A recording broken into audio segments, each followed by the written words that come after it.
વિદ્યાર્થી મિત્રો, આજના મારા યુટ્યુબ ચેનલના લેક્ચરમાં આપનું હાર્દિક સ્વાગત છે.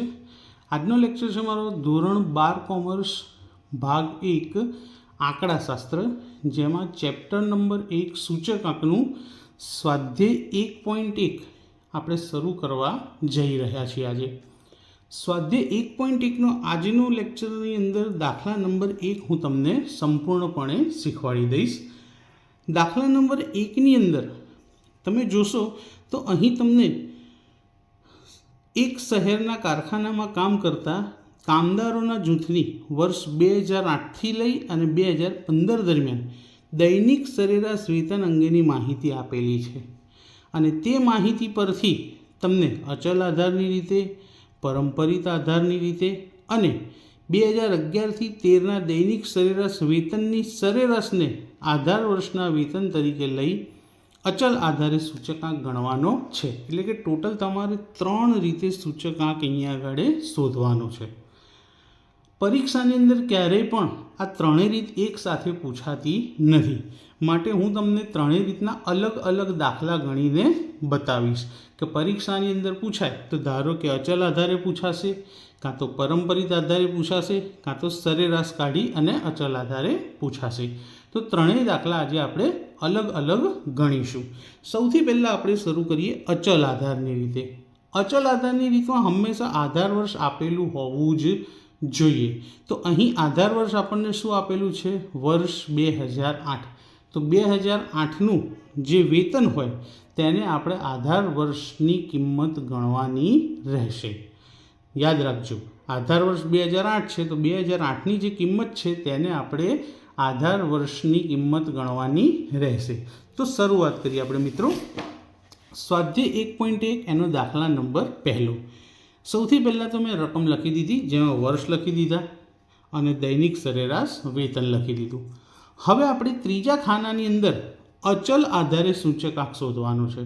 તો એનું સૂત્ર લખી દઈએ કે ચાલુ વર્ષની કિંમત છેદમાં આધાર વર્ષની કિંમત ગુણ્યા 100. આની આગળના થિયરીના લેક્ચરની અંદર મેં બધા જ સૂત્રોની ચર્ચા કરેલી છે 1.1ના, તો તેમાં તમે જોઈ લેશો. આ સૂત્ર પણ લખેલું છે. અને આધાર વર્ષ છે 2008. તો 2008નું વેતન કેટલું છે? 275. તો તે આપણી આધાર વર્ષની કિંમત ગણાશે. તો દરેક દાખલાના છેદમાં 275 લખવાના રહેશે. તો સૌથી પહેલાં 2008 તો ચાલુ વર્ષની કિંમત, તો ચાલુ વર્ષની કિંમત 275 છેદમાં આધાર વર્ષની કિંમત. આધાર વર્ષ કયું છે? 2008. તો 2008ની કિંમત પણ 275 ગુણ્યા કેટલા? 100.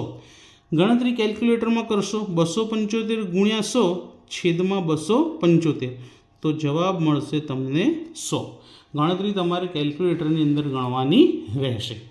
હવે આપણે બીજી ગણતરી કરીએ કે જેની અંદર ચાલુ વર્ષની કિંમત કેટલી છે? 284. તો લખીએ 284 છેદમાં તો હંમેશા આધાર વર્ષની જ કિંમત રહેશે 275 ગુણ્યા 100. જો બધામાં અહીં ચાલુ વર્ષની 289 છેદમાં 275 ગુણ્યા 100. ચાલુ વર્ષની કિંમત 293 છેદમાં 275 ગુણ્યા 100. ફરી આધાર વર્ષની કિંમત અહીં કેટલી છે? 297 છેદમાં 275 ગુણ્યા 100. હવે ફરી આધાર વર્ષની કિંમત 313 છેદમાં 275 ગુણ્યા 100. હવે આધાર વર્ષની કિંમત છે 328 છેદમાં 275 ગુણ્યા 100. અને છેલ્લી આધાર વર્ષની કિંમત છે છેલ્લી ચાલુ વર્ષની કિંમત છે 345 છેદમાં 275 ગુણ્યા 100. એટલે કે જ્યારે અચલ આધારની રીતે આપણે અચલ આધારની રીતે સૂચકાંક શોધતા હોઈએ છીએ ત્યારે આધાર વર્ષ એટલે કે છેદની કિંમત બદલાતી નથી, દરેકમાં છેદ એક જ સરખો આવે છે. હવે આની ગણતરી કેલ્ક્યુલેટરની કરીએ તો 284 ગુણ્યા 100 છેદમાં 275, તો એનો જવાબ મળે છે આપણને 103.27. તમે વિડીયોને પોઝ કરી અને કેલ્ક્યુલેટરની અંદર તેની ગણતરી કરવી હોય તો કરી શકો છો. આગળ 289 ગુણ્યા 100 છેદમાં 275, તો એનો જવાબ મળે છે આપણને 105.09. ત્યારબાદ 293 ગુણ્યા 100 ભાગ્યા 275, તો એનો જવાબ મળે છે આપણને 106.55. ત્યારબાદ 297 ગુણ્યા 100 ભાગ્યા 275, એનો જવાબ આપણને મળે છે 108. 313 ગુણ્યા 100 ભાગ્યા 275, તો એનો જવાબ મળે છે આપણને 113.82. 328 ગુણ્યા 100 ભાગ્યા 275, તો એનો જવાબ મળે છે આપણને 119.27. એ જ રીતે છેલ્લું વર્ષ 2015નું 345 ગુણ્યા 100 ભાગ્યા 275, તો એનો જવાબ મળે છે આપણને 125.45. તો અચલ આધારની રીત ખૂબ જ સરળ છે મિત્રો, કે જેમાં ક્યારેય પણ છેદની કિંમત બદલાતી નથી. હવે આપણે એ જ દાખલાની બીજી રીત કરીએ, પરંપરિત આધારની રીત. જો મિત્રો, તો પરંપરિત આધારની રીતે પણ સૌથી પહેલાં તો દાખલા નંબર 1નું બીજો, સૌથી પહેલાં વર્ષ લખી દીધા, દૈનિક સરેરાશ વેતન લખી દીધું, અને બાજુમાં પરંપરિત આધારે સૂચકાંક અને એનું સૂત્ર કે ચાલુ વર્ષની કિંમત છેદમાં અગાઉના વર્ષની કિંમત ગુણ્યા 100. આ સૂત્ર પ્રમાણે આપણે ચાલવાનું, દરેક દાખલાનો જવાબ આપણને સરળતાથી મળી જશે. તો સૌથી પહેલાં ચાલુ વર્ષની કિંમત, તો આપણું ચાલુ વર્ષ પહેલું છે 2008, તો 2008ની કિંમત કેટલી છે 275 છેદમાં અગાઉના વર્ષની કિંમત, તો 2008ની અગાઉ 2007, પણ 2007ની કિંમત આપણને આપી નથી, તો 2007ની કિંમત પણ 2008 જેટલી જ ગણી લેવાની ના આપી હોય ત્યારે. તો છેદમાં અગાઉના વર્ષની કિંમત એની એ જ લખવાની, કેમ આપણને ખબર નથી એટલા માટે, અને આનો જવાબ આવશે 100. હવે એ જ રીતે 284 અને એની અગાઉની કિંમત શું છે 275 ગુણ્યા 100. એ જ રીતે હવે ચાલુ વર્ષની કિંમત કેટલી મળી મિત્રો 289, અને એની અગાઉની કિંમત શું છે 284 ગુણ્યા 100. એ જ રીતે 2011ની કિંમત છે 293, અને એની અગાઉની કિંમત છે 289 ગુણ્યા 100. એ જ રીતે 2012ની કિંમત છે 297, અને એના અગાઉના વર્ષની કિંમત છે 293 ગુણ્યા 100. એવી જ રીતે 2013ની કિંમત છે 313, અને એની અગાઉની કિંમત 297 ગુણ્યા 100. 2014ની કિંમત છે 328, અને એની અગાઉની કિંમત 313 ગુણ્યા 100. એ જ રીતે 345, અને એની અગાઉની કિંમત 328 ગુણ્યા 100. હવે આ બધાની આપણે ગણતરી લખી દઈએ.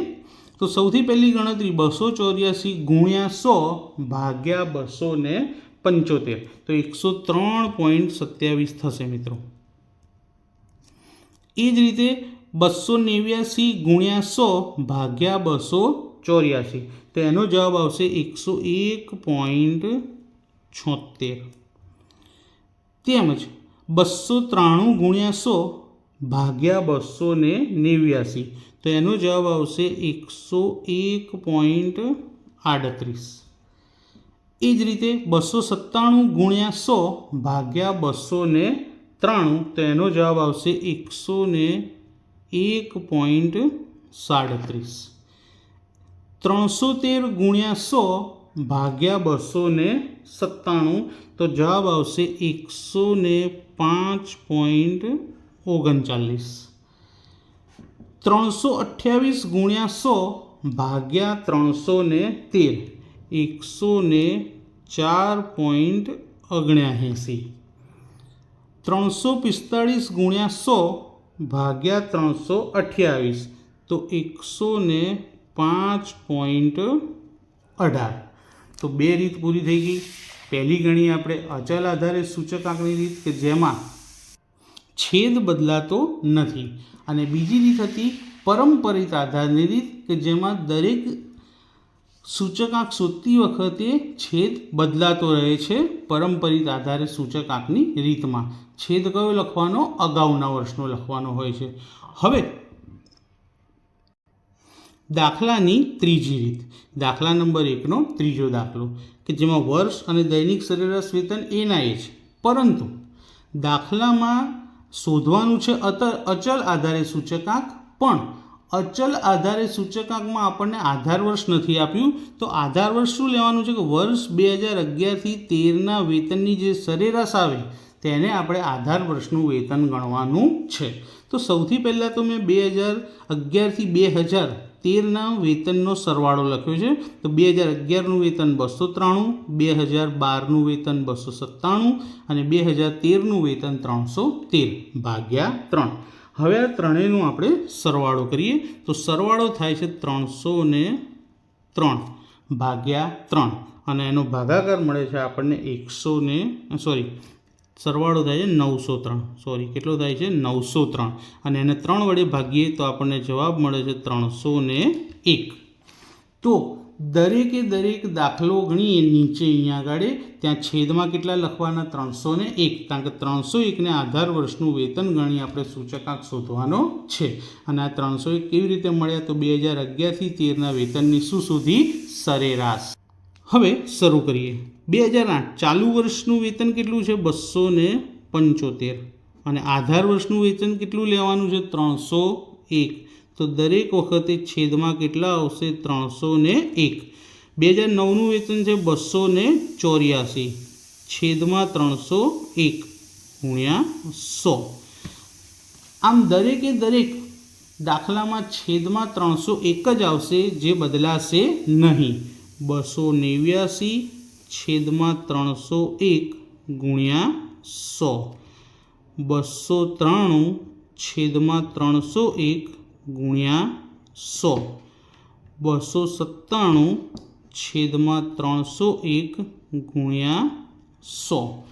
એ જ રીતે 313 છેદમાં 301 ગુણ્યા 100, 328 છેદમાં 301 ગુણ્યા 100, અને છેલ્લું 345 છેદમાં 301 ગુણ્યા 100।